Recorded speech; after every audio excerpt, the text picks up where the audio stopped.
The book I want to show you is Timman's Triumphs, my 100 best games. Timman is clearly one of the champions in the Netherlands, obviously a great champion that has had a long career. He has written many books, especially the one that I would like to show you later is the following. Let's see if I can show it to you. Yeah. The Art of the Endgame, another beautiful book by Timman. In this book there are many interesting games. They are 100, but in reality they are more than 100, because in the beginning he shows a win that is a rapid game against Kasparov, and I would like to show you that to you. And also game number 1 is interesting because he was asked to show one of his games to Hein Donner, that was another famous grandmaster from Holland, a Dutch grandmaster, and he was able to show it, my understanding, just by memory. And so it's kind of interesting, so I would like to show it to you also that game. Just a second that I put the chessboard ready for showing the games. This game was played by Jan Timman in 1991. He was white and Kasparov was black. It was played in Paris in Mopar Rapid in 1991. Okay, so please keep in mind he didn't want to put rapid games in the book. This is out of the 100 games. I just show it because who doesn't want to see a victory against Kasparov, right? So c4, g6, knight c3, bishop g7, e4, obviously a King's Indian, d6, because obviously Kasparov and Karpov, they were trying to copy probably Fischer, understanding better, because they were afraid probably to face him. f3, castle, bishop e3, c6, bishop d3,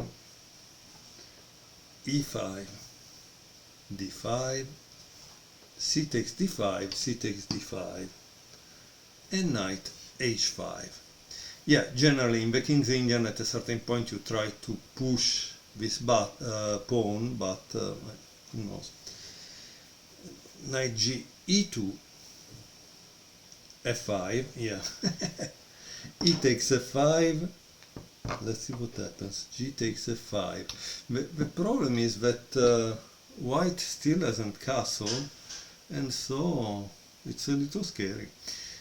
Castle, okay, it happened. Knight d7, rook c1, and knight c5,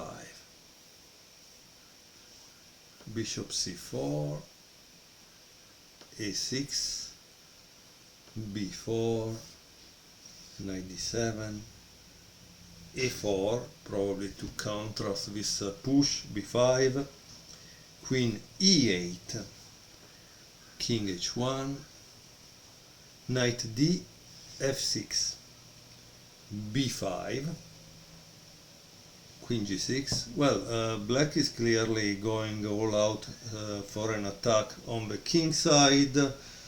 I don't know how this is gonna play out, but I think this is kind of interesting. Okay, this is kind of interesting. Bishop d3, e4, and this is a strange move, e4, because obviously in the King's Indian you want probably to play this kind of thing, but you can't because of this, so e4 seems not the right move. Not the right move. It would be the right move if one maybe could put something in here, but I don't know, it doesn't look right. Notice there are no comments about this game at this point, and so I don't know what to tell you guys, because it's even possible that there is a theory up to move 20, because the King's Indian, like the Sicilian, I mean, it's endless, the theory, right? b takes a6, b takes a6, rook b1, rook a e8. Obviously black wants to continue on the king side. Queen d2, king h8, rook b6, rook g8, rook g1, and queen f7. And here there is a diagram, okay? Here, let's see what does he say. Let's see what does he say, because he says rook takes a6, and he says, up to this moment I had played in exemplary fashion, building up a winning position by strategic means. However, the test move is to rush. Why should I have played first bishop d4? So this is the move we should have played first, to exclude any counter play by black. And here he gives a line, okay? Let's see what happens. So after rook takes a6, f4, like I said, generally that's a move you want to play, but a little more supportive than that. And here he says the only chance, bishop d4, strategically correct, but tactically this is a mistake. It seems that why should I play bishop takes f4? Okay. Knight g3, wow. Knight takes g3, h takes g3,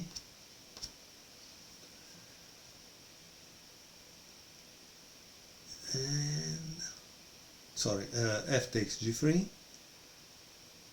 and then there is queen f4. Boom.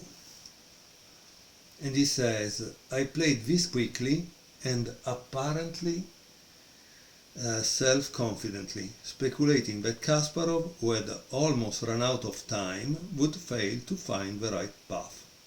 Okay, so this is why we buy a book and we read the comments. He says Kasparov, who had almost run out of time.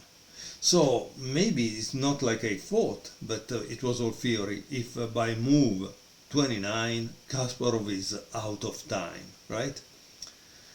Okay, this was interesting, however. Okay, let's see what happens next. G takes h2, and here he writes an enormous relief. If Kasparov had had more time, he would have certainly have found queen h5. So instead of this, he would have found this. Queen takes g3, knight takes d5.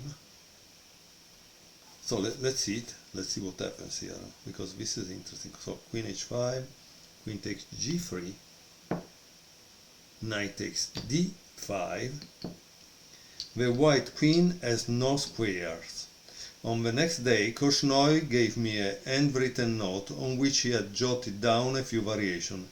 He claimed that after queen takes g7, rook takes g7, and knight takes e4, white wouldn't have had reason to despair. I appreciated his gestures highly. He wanted to hearten me. Indeed, this doesn't look so bad for white, but the computer is relentless after, like always, computer. Rook e6, rook a8, and bishop e8, and black is winning. Okay, so this is an interesting line. Korchnoi was also one of the top players of that period, but this is 1991 and there were no computers. So nobody would have found this line if the top players didn't find it.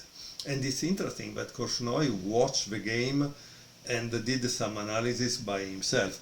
I think, however, also Korchnoi used the King's Indian defense, okay? So give me a second and we return back to the position that it was before this line. Okay, more or less this was the position. Here he played this g takes h2. Instead, it seems queen h5 was probably the move for black to keep the position or win, but Kasparov didn't have enough time. This is a rapid game, okay? So you understand also the great people, great champions like Kasparov do need time to find the right move, differently from computers. Rook f1, and this is a typical thing. That's also why we buy books like this one, because we see moves that are typical, like keeping your king protected by an enemy pawn. That's kind of interesting, right? E takes f3. Now everything turns out right. After all, it seems black had to play rook g f8, but Kasparov didn't find it. Queen takes f3. The pin along the f file, Timman says, is deadly. Rook e f8. Rook takes d6. Bishop g4. Rook takes f6. Bishop takes f3. Rook takes f7. Bishop takes g2. And now, of course, you don't retake the bishop, but you go here, okay?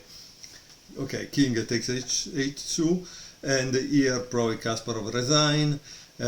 He says this was almost a model game, but anyway, my victory in the Immopar tournament was no less glorious for it. And it seems that there were also games with a classical time control that I would have included if there hadn't been serious errors in the conversion. So what Timman says, that when he decided to select the games for this book, he selected them based on what the computer found out. If there were deadly mistakes, he didn't select them. However, there is a problem. He was, I think, maybe nearly 2700 in that time. Maybe not, I don't remember precisely. Maybe, let's say, 2690, I don't know. But clearly a top player of that period, that had a big opening repertoire, that had studied chess from when he was young, and blah blah blah blah blah blah. But the point is, if he and his colleagues didn't found these mistakes without using a computer, would we find them? I don't think so. So, I mean, sometimes at a certain point, this big chess player, they could also make a collection of games full of mistakes and see if the reader is actually able to understand them, okay? Okay, now I would like to show you another game from chapter 1, that is game 1, okay? And I will show it to you in the next video.